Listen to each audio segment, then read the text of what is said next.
All Hit Radio.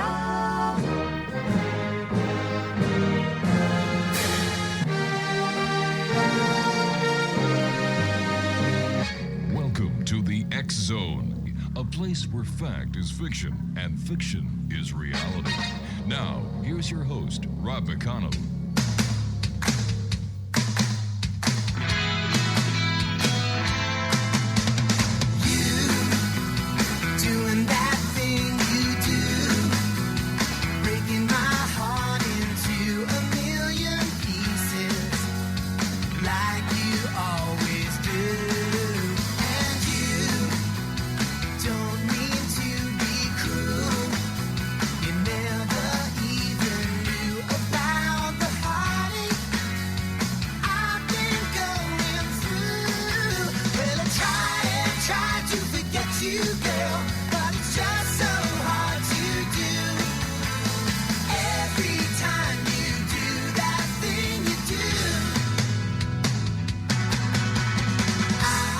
And good evening, one and all. Welcome back to the X Zone. I am Rob McConnell, and we're coming to you from our broadcast center and studios in St. Catharines, Ontario, right near the border of the United States and Canada. In fact, it's about a 10-minute drive to beautiful Niagara Falls from where our studio and offices are. And you're listening to us on the X Zone Broadcast Network and on your hometown radio, Classic 1220, CFAJ AM in St. Catharines, Ontario, Canada. And they stream us around the world on classic1220.ca. For the last couple of days, we've been talking about the President of the United States and, a couple of great food bars that he's done. And we're just waiting to see what happens here with this trade war that's brewing between the United States and Canada. Unfortunately, it's going to be the innocent people that are going to suffer because we're going to have to pay more money for things. If we pay more tariffs on imports and exports, we pay, and wow, it's going to be something to see. So I thought I'd change gears and bring a good friend of ours on, Gwilda Wiyaka, who is the host of Mission Evolution here on the X Zone Broadcast Network, because I believe that these are trying times. And besides being a wonderful radio talk show host, Gwilda is also a shaman and a teacher, an author, a singer. She's very talented, and her website for all the wonderful things that she does and classes, www.findyourpathhome.com. So joining me from somewhere in the Golden Rockies of Colorado is my good friend Gwilda Wiyaka. Hey, Gwil, how you doing tonight? I'm doing good, Rob.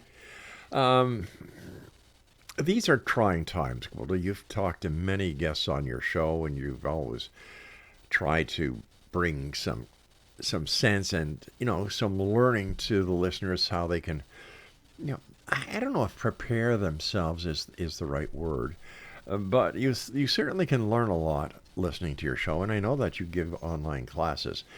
And I thought that it would be interesting to let our listeners know how your classes and how what you do can actually help them in these very trying and uncertain times.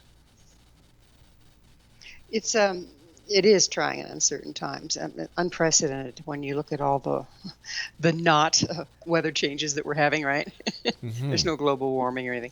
Yeah. When you look at all the things that are going on, from the government to the international wars to, we've got the long list, and it's long and sorted.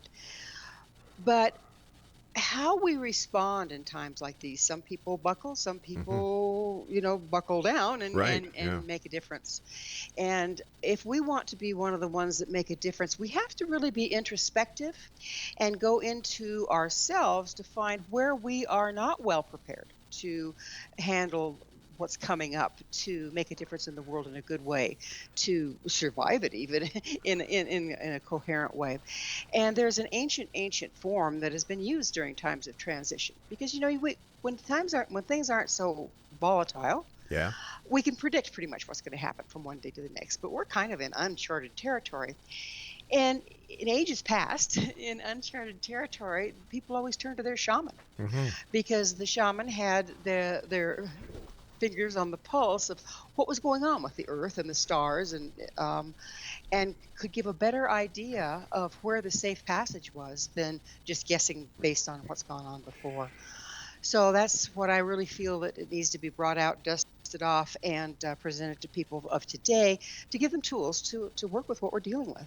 You mentioned global warming, and when I was listening to President Trump one day, he pulled out of the Paris Accord, and he also pulled out of the World Health Order. And we basically laughed that climate change, it doesn't exist. And then here the southern states around the Gulf of Mexico get hit with blizzards, unprecedented blizzards. Now, don't tell me that there's not a connection between blizzards down in Louisiana and where was it? Alabama, Texas. That has nothing to do with global warming, Mr. President. Wrong.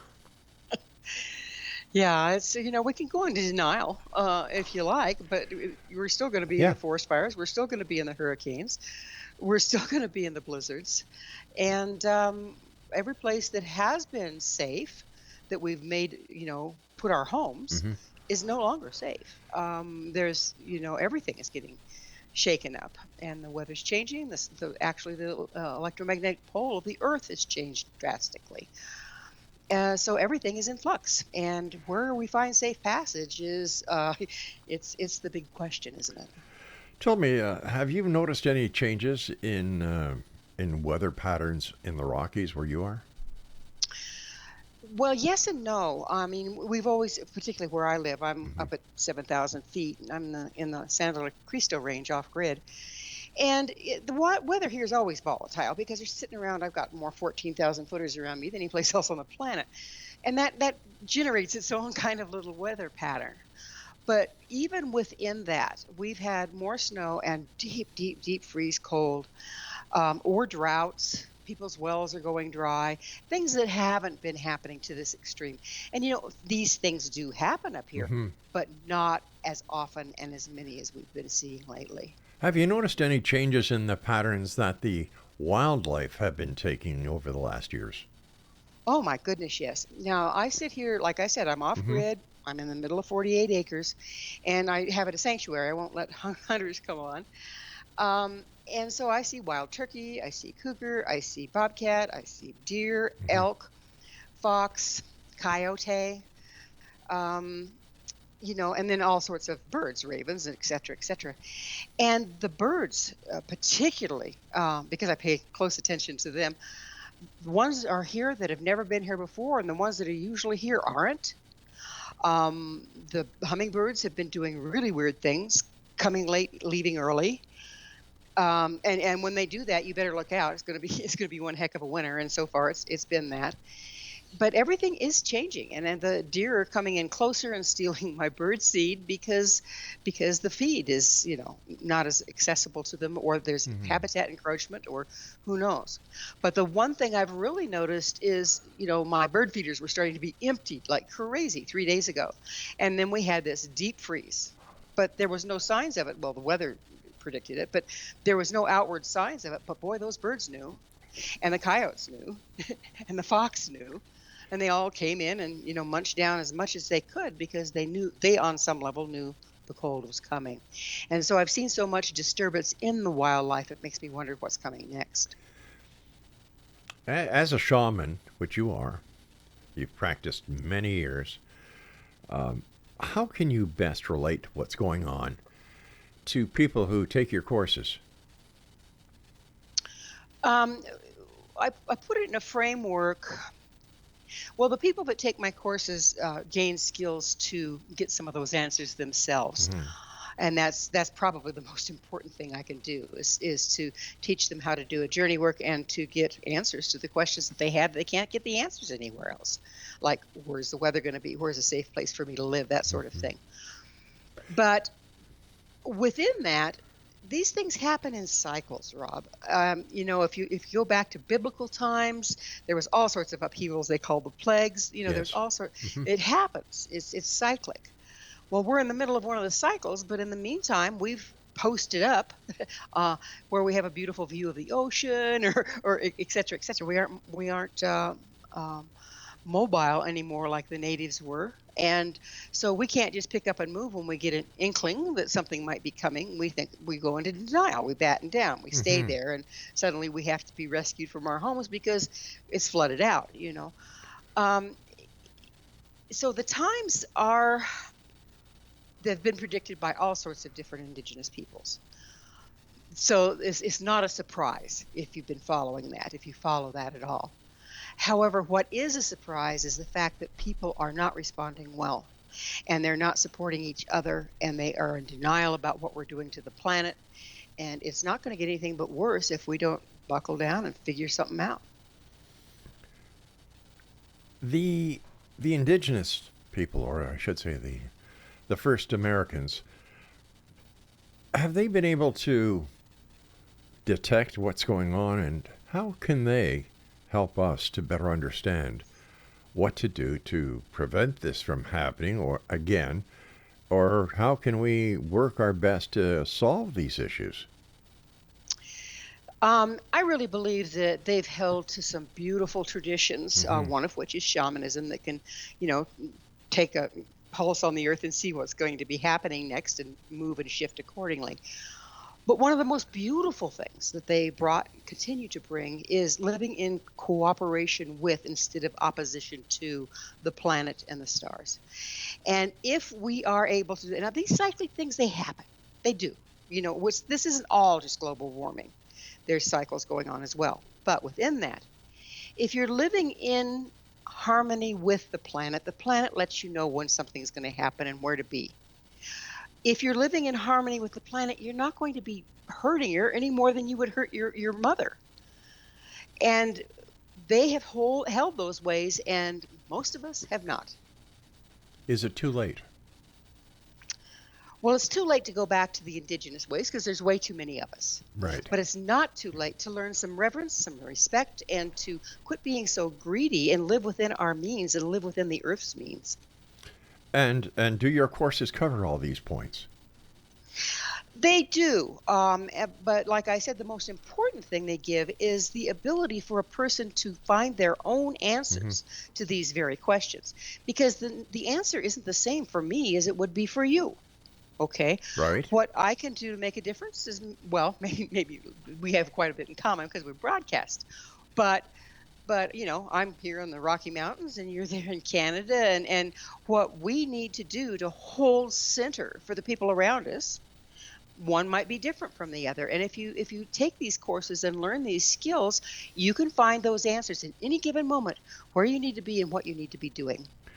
All right, Gwilda, please stand by. Gwilda Wiyaka is our special guest this hour, X-Zone. She is the host of Mission Evolution on the X-Zone Broadcast Network. And if you'd like to listen to past shows of Gwilda's, just go to missionevolution.org. And to find out about the courses and everything else about Gwilda, and we're going to be talking about a lot of these things, findyourpathhome.com. This is the X-Zone. I am Rob McConnell, and we're coming to you from our broadcast center and studios in St. Catharines, Ontario, Canada, in the beautiful region of Niagara, right on the American border. Wow. Seems like history's repeating itself. Who knew? This is the X-Zone. www.xzbn.net is the X-Zone Broadcast Network, and also on your hometown radio, Classic 1220, streaming around the world on classic1220.ca.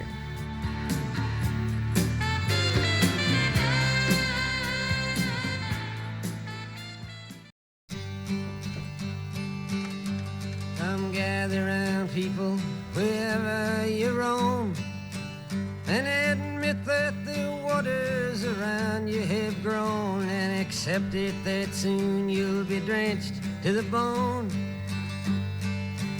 If your time to you is worth saving, then you better start swimming or you'll sink like a stone, or the times they are a-changing.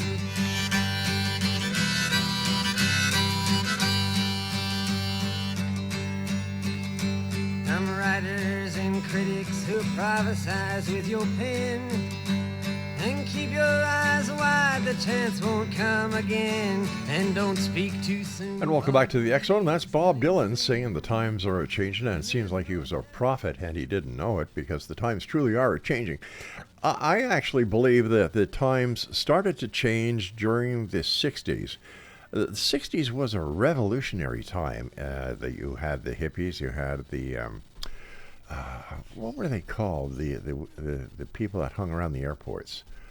Oh gosh. Or Krishna, I believe. That's it. The Krishnas, peace by my flower, and I'm not going to buy. Well, here, take it with love. They were the great days. Like the hippies had the right idea: make love, not war. Everything was so wonderful in the 60s. And then it went tits up. It just, everything changed for the change is usually good, but when the change is as drastic as it was from the 60s to the 70s, my good God. So prior to us starting this segment, you were talking about what your courses entail, and you said something of a shamanic journey. What is that? Mm-hmm. The shamanic journey is an altered state of consciousness whereby people, the practitioner, can access information from the quantum level. So if I were to define a shaman, a shaman is a person that uses ritual to access information at the quantum level. They're energy masters. They work with frequency. If you learn to journey, you're able to do the same thing, depending on to what degree you learn and how long you study it and how long you practice it. But everything starts in the ethers, if you will, and then slowly trickles down until it becomes physical. It's a heck of a lot easier to change it when it's in the ethers, in the energetic realm, than once it's already fired and set in stone and physical. And that's a shamanic journey can not only help you see what's about to come down the pike, okay, find your sweet spot within that, but it can also help you manage the energies of your own life, and if you learn to be a practitioner, of the lives of others. That's a lot of power there, because you can change things at the energetic level so they manifest differently. Now, are you talking about traveling through time? Yes, shamanism is not restricted by time or space. That's what's so interesting about it. So if you were to come to me and you had problems as a child, and they have caused patterns in your life, they're repeating now, and you want to correct them. Well, I go into journey space, and I'm very often taken back to your childhood and recite something that I have no way of knowing. I remember one gentleman, I described cowboy pajamas that matched the cowboy bedspread, and I thought it was a metaphor, and I came back and he says, "How did you know about my cowboy pajamas?" Okay, so it's like you literally can see something from the past when you have no real way in our ordinary reality to do so. And once you learn the skill, you can go back and actually reclaim part of a person. When a person suffers trauma, we tend to compensate by disconnecting from a part of our expression that we think caused the trauma. And so then we're not dealing with the full deck. We've disengaged from part of our natural abilities. And you can actually go back in time to see where that happened, realign with the frequency that you let go of, and bring it back into your life for today. It seems that doing this shamanic trance or journey would be an ideal cure or an ideal way that people with PTSD could get the help that they need. I've had amazing results with PTSD. My entire school used to donate for veterans coming back and that had come back and do work with them. And it really alleviated a lot. I can't say it corrected everything, Right. but it certainly gave them a lot of relief. How does it work, Gwilda? How can, I think it's wonderful. I really do. I just can't understand how it's done and how you can help somebody who has PTSD. And there's a lot of people on this planet that suffer from PTSD, whether they know it or not. Let's face it, the way things have been for quite some time, Hmm. it's traumatic to be here. And everybody does, like I'm glad you brought it up, to a certain degree, have PTSD. In other words, they're not the same Yeah. after a traumatic experience. And what is not the same is that a person lets go of some part of their natural expression, like I just said. So if, a person has been in war, they're forced to disconnect from their right to be safe because they aren't safe. They have to be hyper vigilant to stay alive. But when they come back into a situation where they are relatively safe, Hmm. they still have that hypervigilance, and they have forever, as they can see it, lost their sense of safety. The sense of safety, everything expresses according to frequency. The sense of safety is a frequency that can be reintroduced into the person's life through this modality. And we're not just talking about veterans who come back from these different war arenas that we have going on in the world at any given time. We're talking about policemen, we're talking about firefighters, we're talking about EMS, we're talking about doctors and nurses, and the list goes on. And, a lot of these people have no idea that they have PTSD. They just think, it's been with them so long, they Hmm. just think that's who they are. Oh, I just don't like that sound. Never have liked that sound. Or that food tastes horrible. Right. Not recognizing that they were eating it when the last bomb dropped. Um, so yeah, they just identify with their dysfunction and don't recognize that it is a dysfunction rather than who they are. Has there ever been a correlation done or a study done to to to see if there's any correlation between the increased number of divorces in the military as well as in law enforcement, firefighting, and EMS due to the PTSD? I'm sure there have been. Particularly with the military, because Hmm. what happens there if people are in war, in order to go over there and kill people, they have to have their morality skewed. Okay? Yeah. Because you don't just run around killing people here, but then you're trained to go over there and kill people. That violence is the answer, and that if you don't kill them first, they're going to kill you. You come back, you've been indoctrinated into that, and what are you going to do the first time you have an argument in your family? These people are set up to become dysfunctional It's by the almost training they went through and the experiences they had. it's almost like the Manchurian Candidate. I'm sorry, say that again? It's like the Manchurian Candidate, where it's basically brainwashing. Well, exactly. Yeah. Exactly. And I mean, look at boot camp. It's exactly what it's designed to do. Because you're asking people to, or insisting people do things that's totally against their moral fiber. So how would you, as a shaman, undo that? Again, it would be, now this is advanced shamanism. This is where we're working with spiritual illness. Okay. Okay.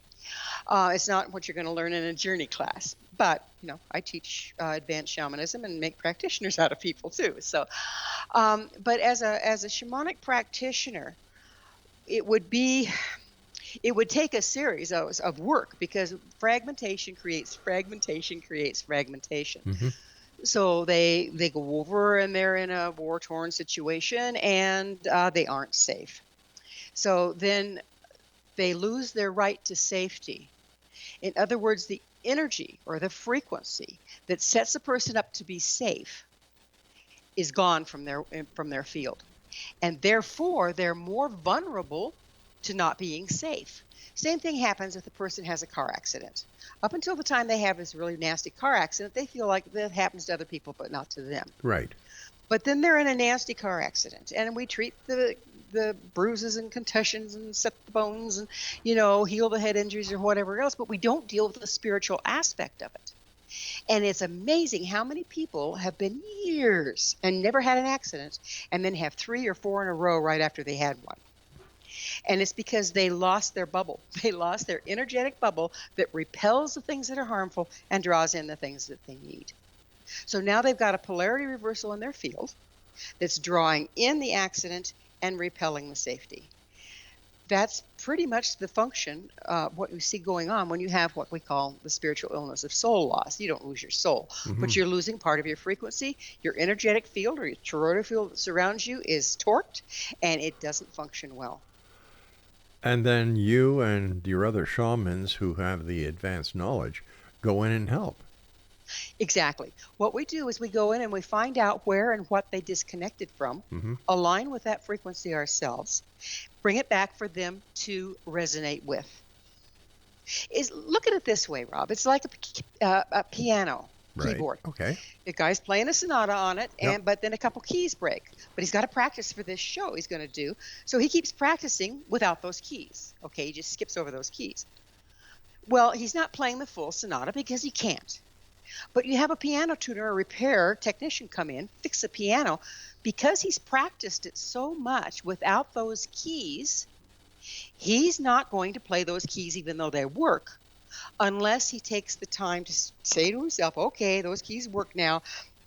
Stop when he reaches that place in the music and forcefully play that key and do it again and again and again until he burns new neurological pathways. So this is the mental or the aspect of soul loss, but it affects us on all levels. How long does it take to regrow or reconnect the neural paths?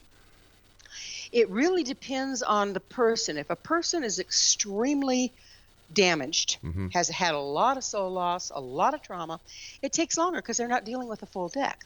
The less frequency you have, the harder it is to heal, the harder it is to make your life function. There's a frequency below which you cannot maintain physical health.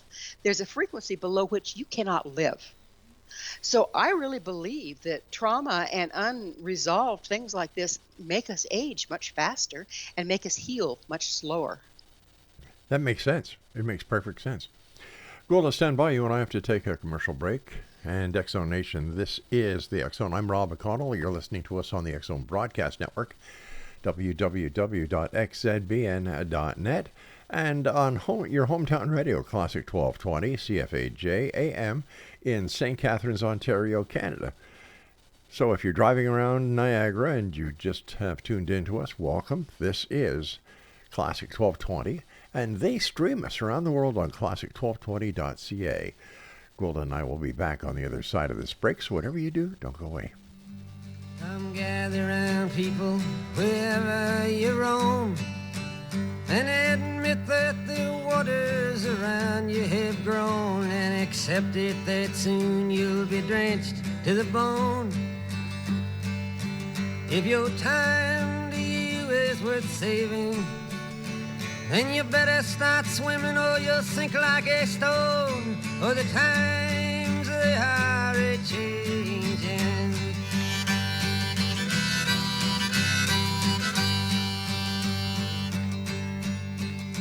Some writers and critics who prophesize with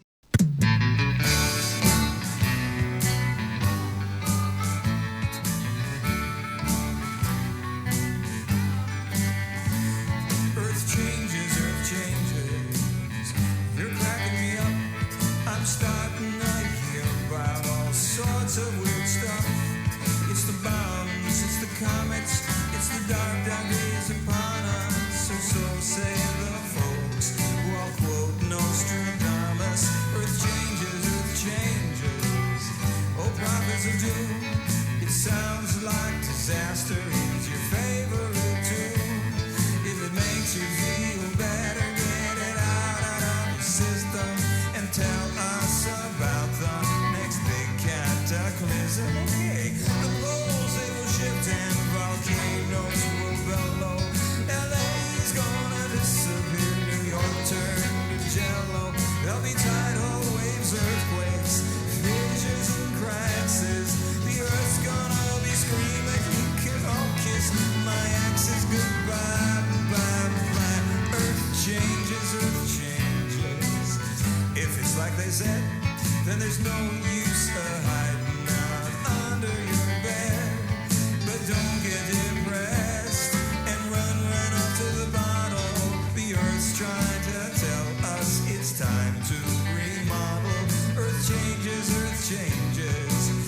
Let's greed will be nifty and how's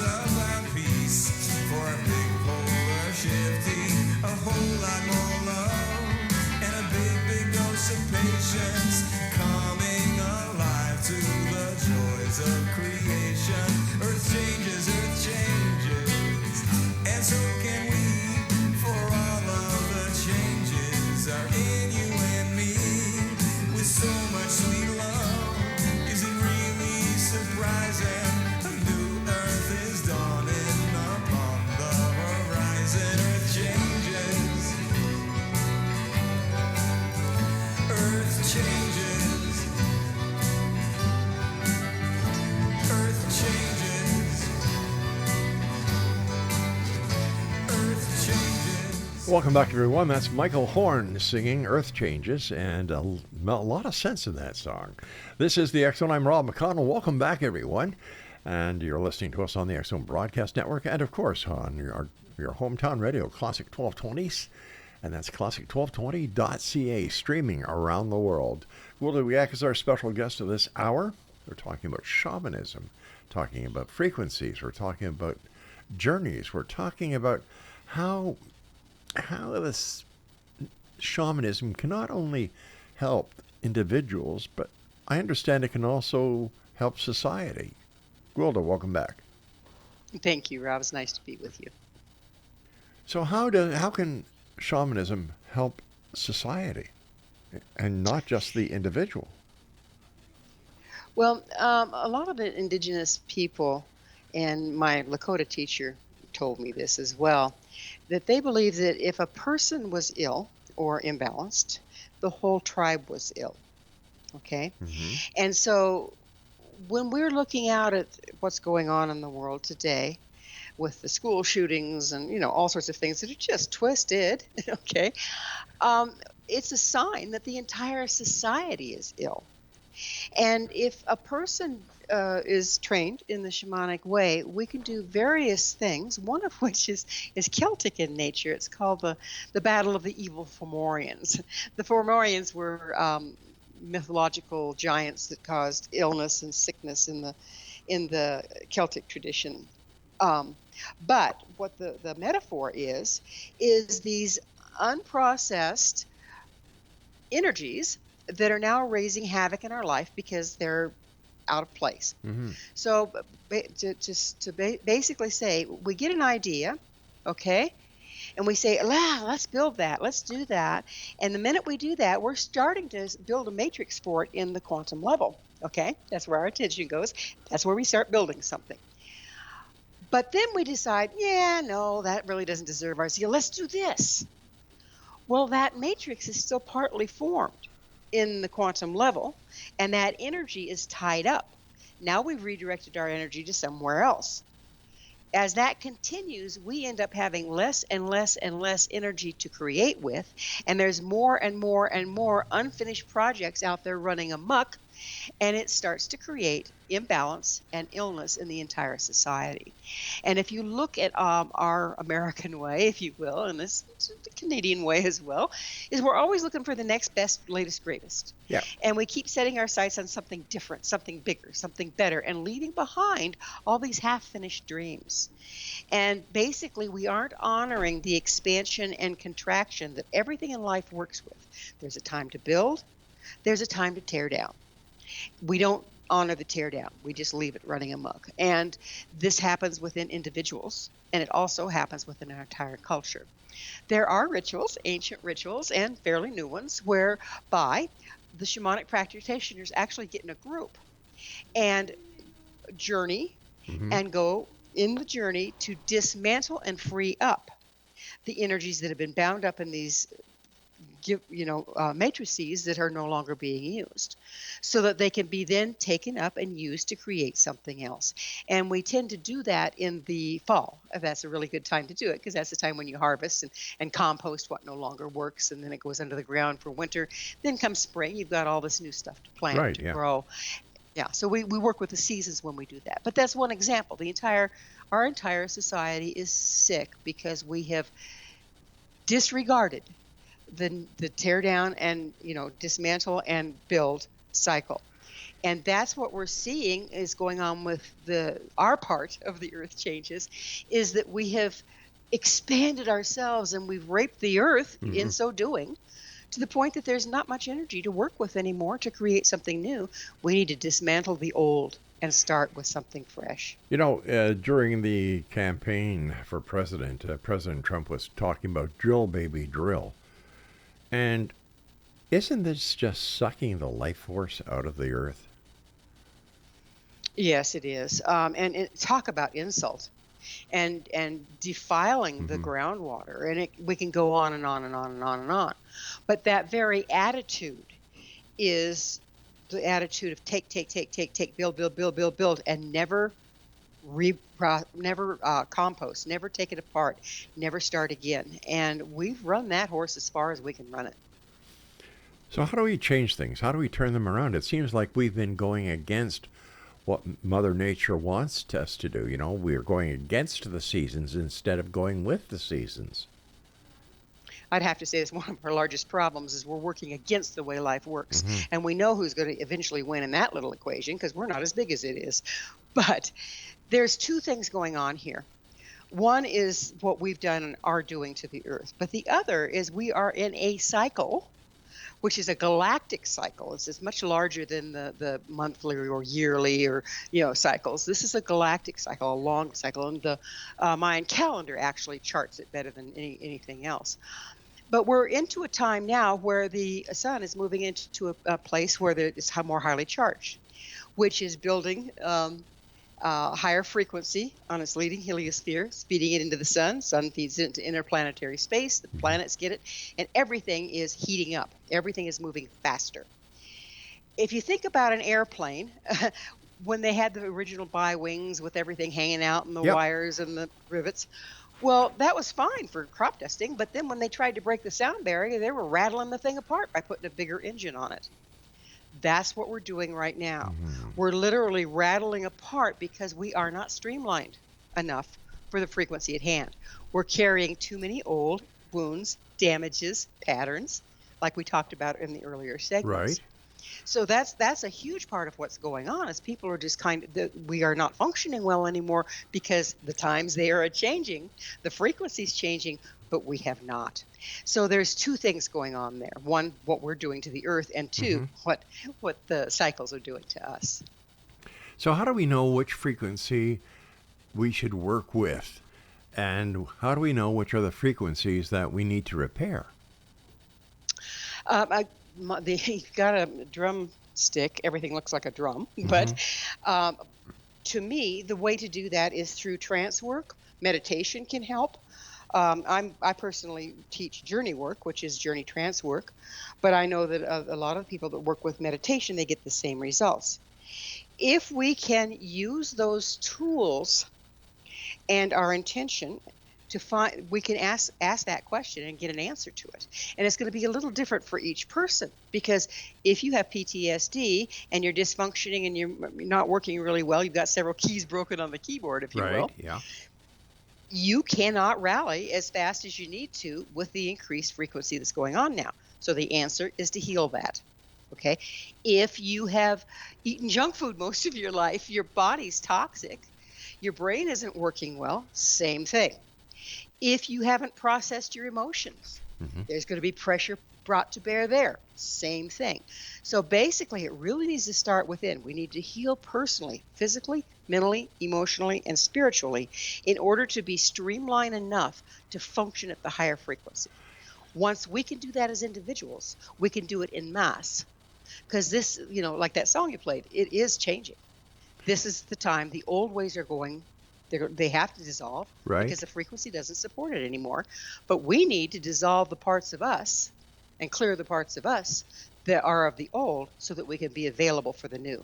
To the degree that we do that, we can be very creative in what we bring forth in the new.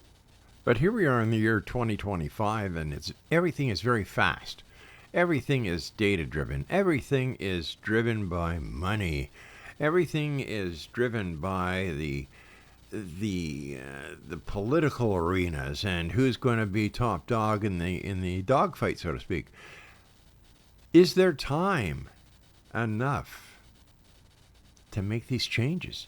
Are there enough people who are willing to say, okay, I want to be part of this, and actually, take the time to do what you suggested to do in order to start the repairs? Well, the 100th monkey gives me hope. In other words, it doesn't take the whole society. It takes a very small portion of the whole before it has a foothold, frequency-wise, for others to resonate to. So the more each individual is able to align with the true nature of who they are and where we're going, that tone is available for the people around them to resonate with. I'm an optimist. I think that there's enough of us, and that's why I do my show, Mission Evolution. I think that getting this word out there like you do, like the songs do, like the artists do, I think getting the information out there, aligning, people are going to hear it. They're going to resonate with it, the ones that can. And the more of us that do, the more that frequency is available and the more likely we are to turn it around in time. But again, it has to start within. We can't fix it from without anymore. It's too late.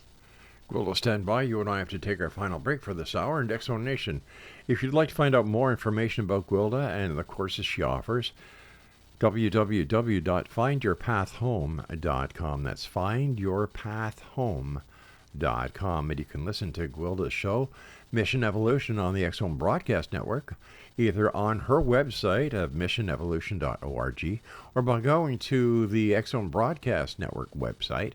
And all her shows are there. And you know what? It's free. We don't charge. We want to get this information out there. So once again, www.findyourpathhome.com and missionevolution.org. This is the X Zone. I'm Rob McConnell, and we're coming to you on the X Zone Broadcast Network and on your hometown radio, Classic 1220, CFAJ, streaming. Got your pencil and paper ready? Classic1220.ca. We'll be back on the other side of this break. Don't go away. Sorts of weird stuff. It's the bombs, it's the comets, it's the dark, dark days upon us. So say.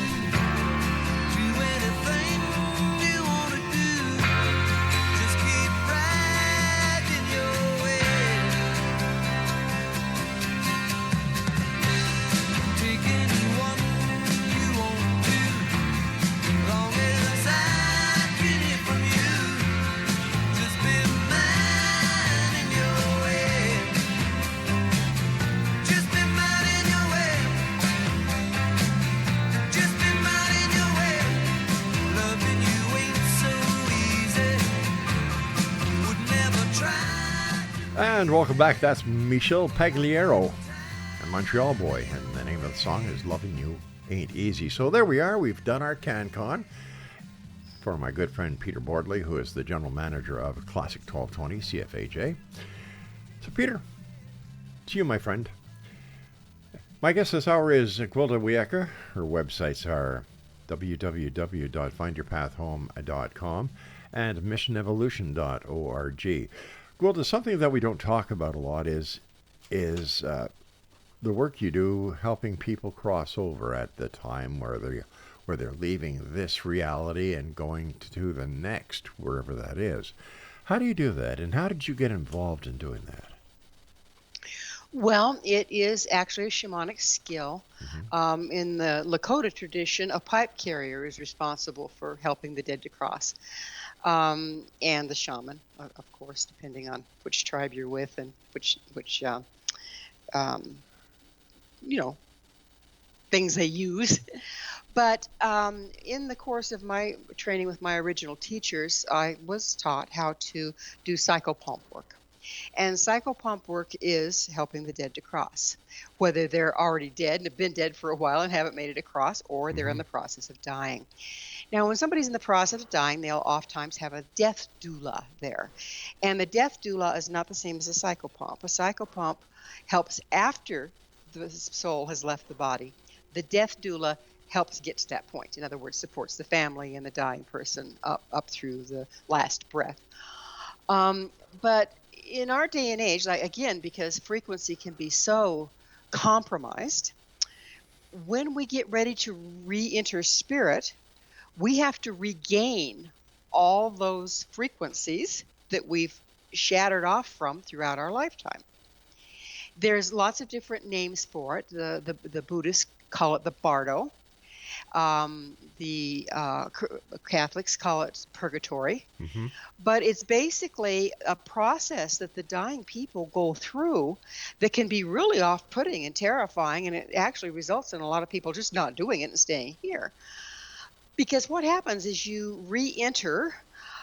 Every time you step up your frequency, you have to hit the place where you've were compromised. So you've heard the life passes before your eyes when you're dying. Well, that's what's going on. And a person can really get bogged down in that.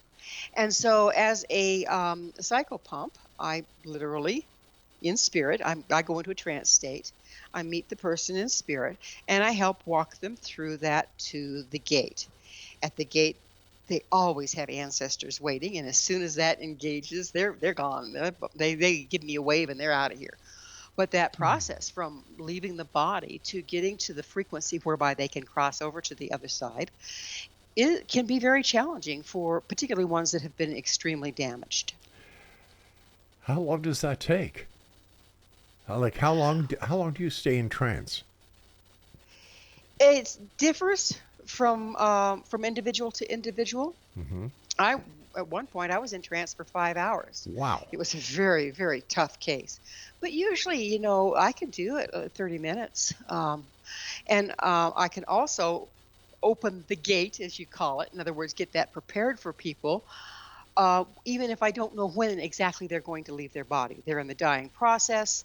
I can go and set it into the future so that I am there in the future for them when it comes time for them to cross. I did that with my stepbrother, and his wife told me that he said, I see Gigi when he was getting ready to cross. And that's what they used to call me. So it works across time and space. It's an amazing thing. Time is not. You said it's amazing. It's an amazing thing, and yet I was listening to you, and it must. How do you prepare yourself for that? The patient or the yourself? Yourself. How do you prepare? Yeah. Well, it was more difficult when I was younger. Mm-hmm. And I've been doing this 45 years now, going on 50.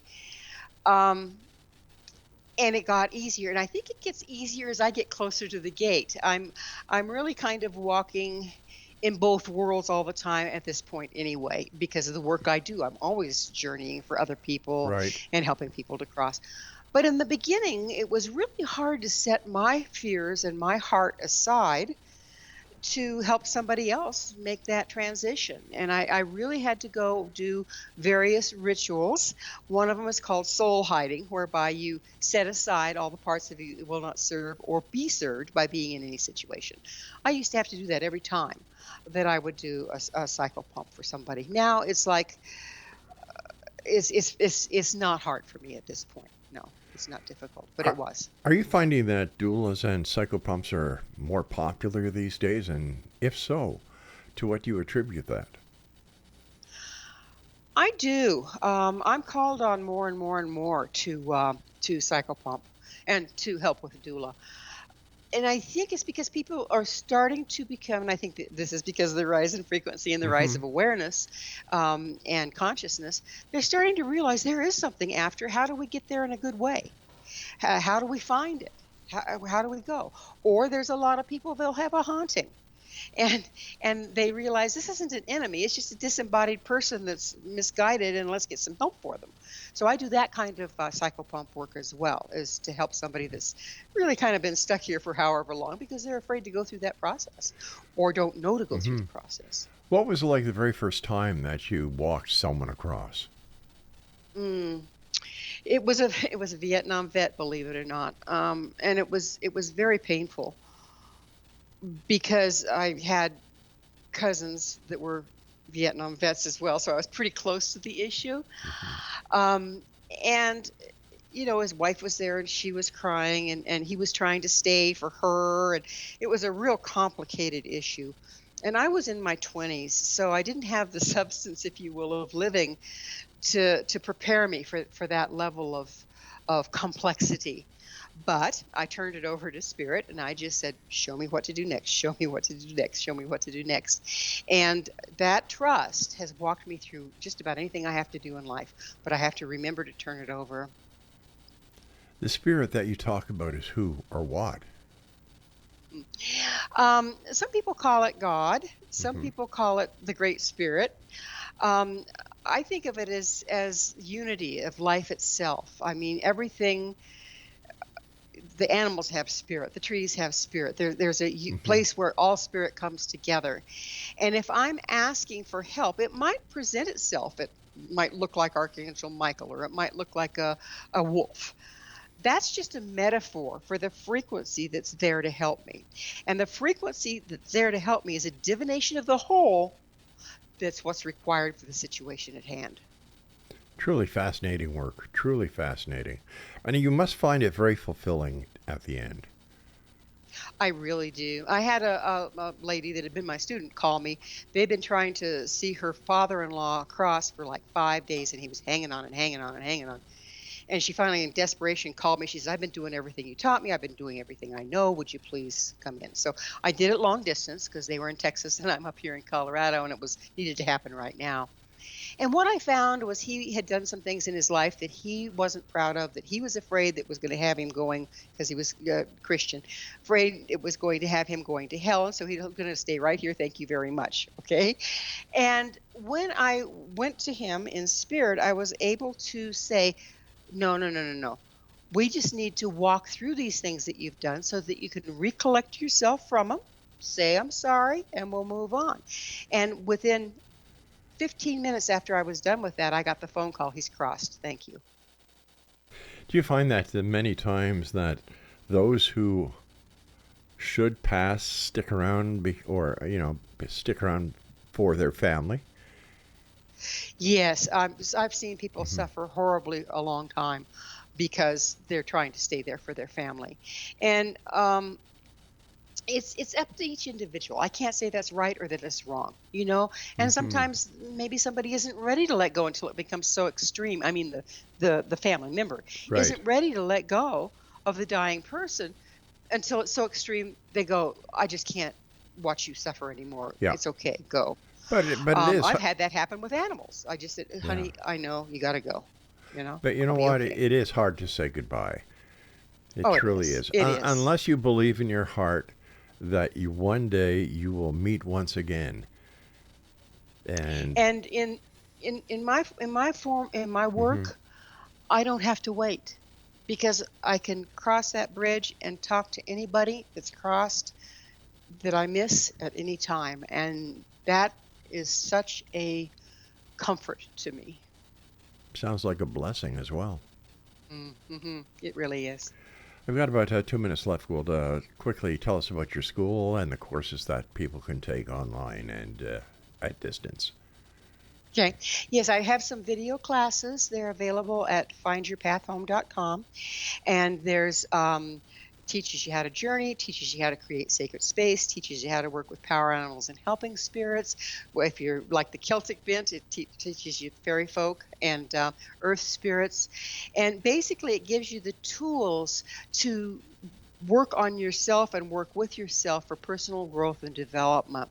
If a person wants to go beyond that, I do courses. It's a 2-year course for a shamanic practitioner. But the classes that I offer online are prerequisites for that course anyway.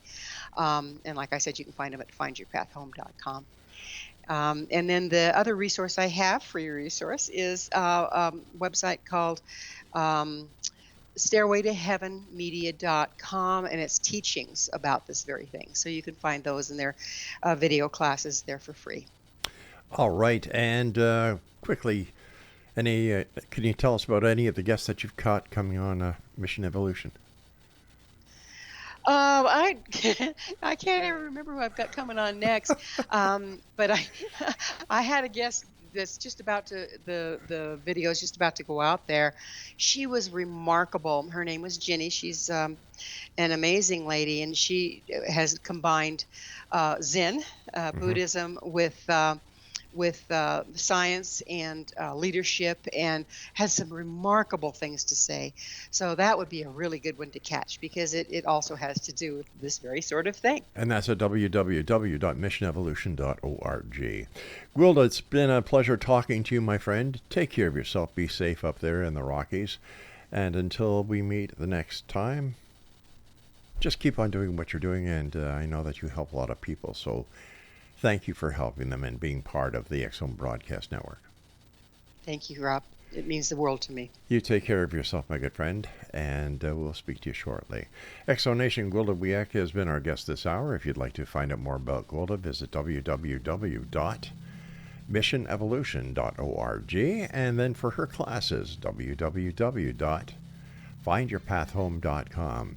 Hour number 2 of tonight's show commences in 4 minutes from now. So whatever you do, don't go away. This is the X-Zone. I am Rob McConnell, and we're coming to you on the X-Zone Broadcast Network and on your hometown radio, Classic 1220 CFAJ in St. Catharines, Ontario, Canada, streaming around the world on classic1220.ca.